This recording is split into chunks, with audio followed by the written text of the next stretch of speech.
Muling ipagpapatuloy ngayong araw ng Biyernes, March 27, ng iba't ibang mga transport groups ang isinasagawang malawakang tigil pasada bilang protesta sa patuloy na pagtaas ng presyo ng langis na nagpapahirap sa kabuhayan ng mga driver ng pampublikong sasakyan.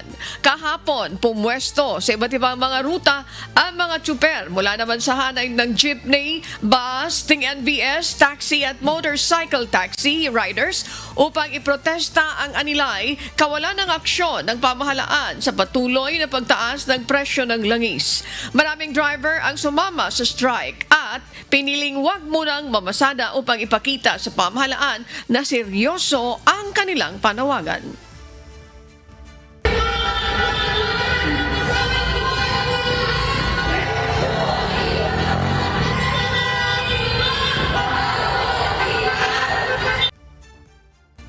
Kahapon, maraming mga pasahero sa iba't ibang mga lugar ang na-stranded at nahihirapang makasakay dahil sa tigil pasada. Ito ay kahit may inihandang libreng sakay ang mga local government at iba pang ahensya ng pamahalaan.